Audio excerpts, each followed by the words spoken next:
Hey folks, this is Mark with Eigen Designs, and today in the shop we're going to be building the shaker style end table. This is a great weekend project if you're looking to get into some furniture making, because I'll cover the basics, but also a few things that you can do to enhance your design, and we're going to talk a little bit about wood movement that you need to consider when building a piece of furniture. I'll also be inlaying my logo as a brass medallion on this particular piece just to add a little bit of flair. So this is one video that you don't want to miss. Stay tuned. Making designs, no clickbait, just festool. I can't just see his face. Welcome to Aiken Designs. Welcome to Aiken Designs. The design for this end table is going to be pretty straightforward. There's going to be 4 tapered legs connected with a 4-inch apron. And on top, there's going to be a pretty thick tabletop, but it's going to have a tapered profile on the underside just to give it a little bit of intrigue. I find it's helpful to go through this design process so that I can develop an accurate cut list for the project. Now, the wood that we're going to be using for this project is leftover wood from a slab table that I built for a client that changed their mind halfway through the project. The straight grain on the edge of this particular slab is perfect for the legs for this particular table. So let's get started by breaking down this slab into usable pieces for the legs and the apron.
We now have 4 legs and 2 very long aprons that have all been jointed and planed. So the next step in the process is to head over to the miter saw and cut each of these to their final dimension. Each of the legs will be cut to 23 inches long, while the short aprons will be cut to 8.5 inches and the long aprons will be cut to 12.5 inches long. This will give us the final dimensions that we outlined in the original design at the start of the video.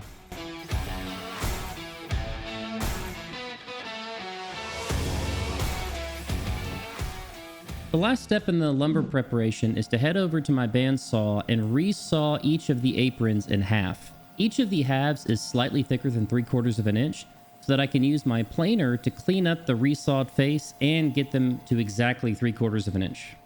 And with that step finished, we now have all the different components for the end table base complete and ready for the next step in the process. But before I do that, I'm going to take the time to label each one of these pieces so that I don't lose track of which piece is which. That's probably overkill for a project this simple, but it's a good habit to form so that you don't make those mistakes on the more complicated projects with a lot more pieces. Ask me how I know. To connect the apron to the legs, I'll be using a sliding dovetail. Now, if you don't want to do this joint or don't have a good router table, you can use pocket holes, you can use dowels, or even a domino if you have that. But this is a great joint for a table like this that's not going to take a lot of abuse. And when done correctly, it's self-aligning when the assembly process happens. So to get started, I put in an MDF sacrificial fence and begin to create the dovetail pins on the ends of each of the aprons. Now you'll notice I'm using a sacrificial piece directly behind the workpiece, and that's to support the ends of the fibers of the main workpiece to reduce any blowout that you might get from the router bit. Once all the dovetail pins are cut, I then switch over to the legs to cut the dovetail channels. I made a pencil mark on the sacrificial fence so I knew exactly how deep to make each one of the dovetail channels.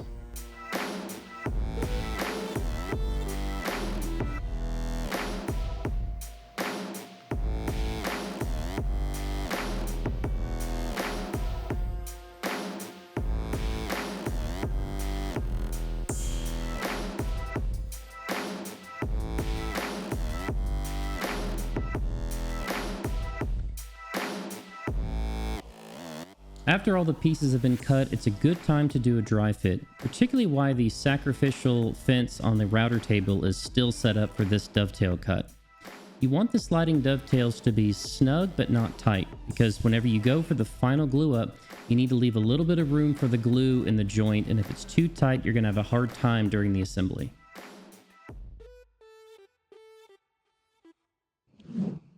An easy design enhancement that you can make to your furniture is to take those straight rectangular legs and add a slight taper to them, starting just below the apron. The taper adds a stylistic design element that looks a lot more refined when you compare it to the straight leg counterpart sitting next to it.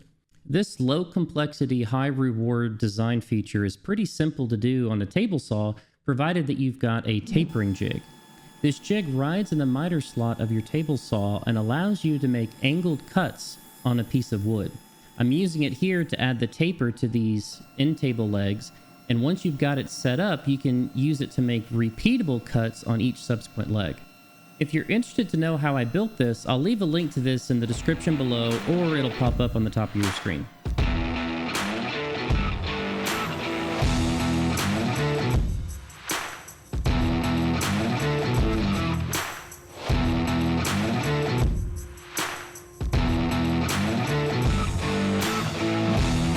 It's now time to make the top for this end table, and I'll be using a cutoff from a live edge slab table I made my family recently.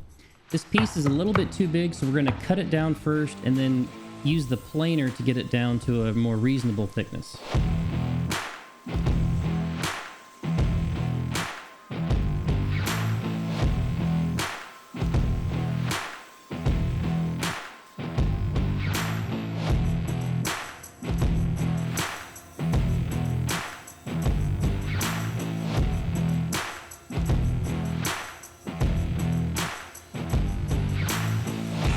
I use the jointer to put a flat reference edge on one side of this board so that I can cut it down to final dimensions using my table saw.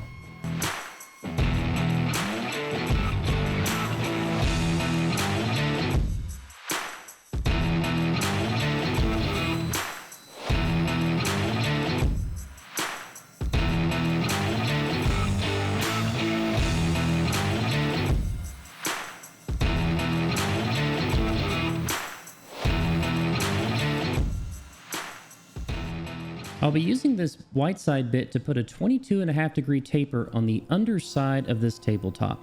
Now, because it is such a large bit, I'm going to take this taper in a series of passes, taking off incrementally more with each pass. You could also use your table saw to achieve the same look by setting your saw blade to 22.5 degrees. Just make sure that you take care to make sure the tapered edges from both corners meet perfectly to not ruin the aesthetic that we're going for. Once the taper is complete, I flip the board over and put in my 45 degree chamfer bit to add a nice little chamfer on the top side of the table. I'm going to do things a little out of order with this project and finish each of the pieces first.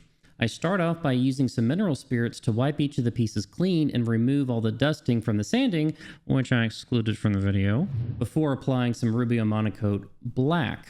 So the wood that we're using is called Monkey Pod, and it's kind of plain looking. But after some experimentation, I realized that if you use a little bit of this Rubio Black, rub it in using a white application pad, and then you rub it off, you actually get a really nice darker finish, which matches the decor in our home a lot better.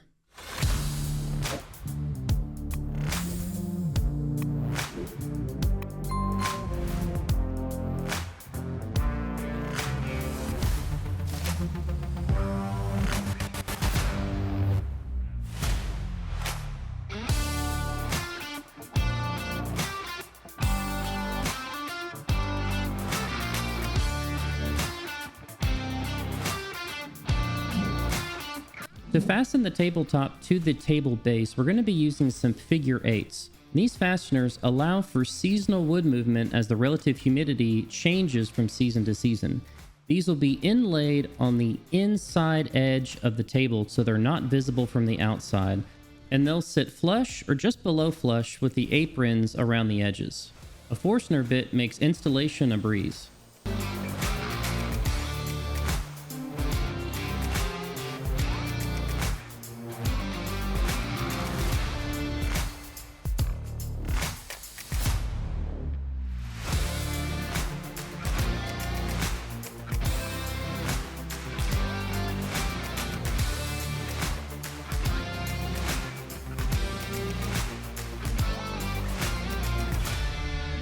To add a bit of branding flair to this end table, I'm going to be inlaying a brass medallion of my logo onto the front apron. This was made by a company called Medallion Maker Branding, and they are not sponsors of this channel. I've just been really happy with the product that they made. You simply send them their logo, and about a week later, a handful of these turn up at your doorstep, along with a router template so you can inlay these.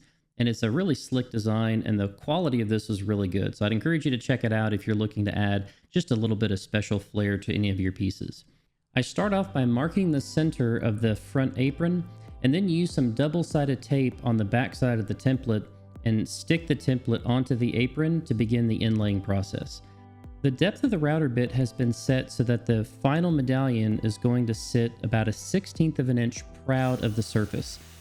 Once the plunge cut is made, you can then use the bearings of the router bit to ride along the edge of the template and then hog out the rest of the material before removing the router bit altogether.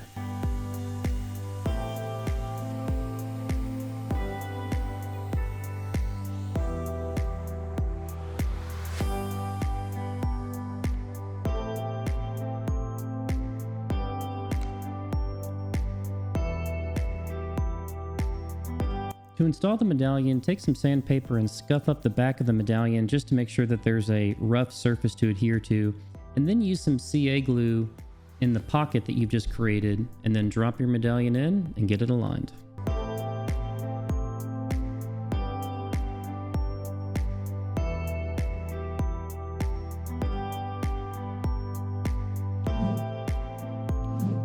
It's now time for the final glue up. And to protect the finish that we've already applied, I'm going to be installing some blue painter's tape on the outside edges of where the glue is going to be squeezed out. I'm not concerned about the inside edges that are not going to be visible from the outside.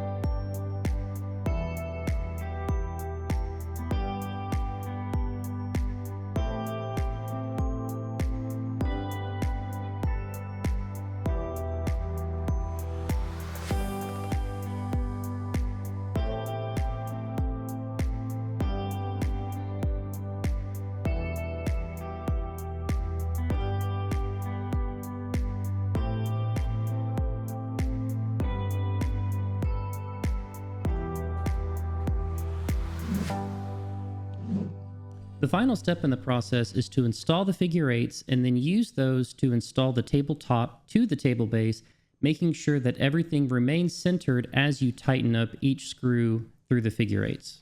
I find it helps that you install all the screws before tightening any one of them all the way down to eliminate any movement during this process. And that wraps up this end table project. This is a great project because you get a chance to practice your sliding dovetails, your tapered legs, and then you even get a chance to accommodate for things like wood movement, which may not be as important for smaller pieces, but certainly play a pivotal role whenever you step up to the larger pieces. And if you got something of value from this video, make sure to give it a like and subscribe to my channel because I come out with this type of content all the time. Stay safe in the shop, and I'll see you on the next one.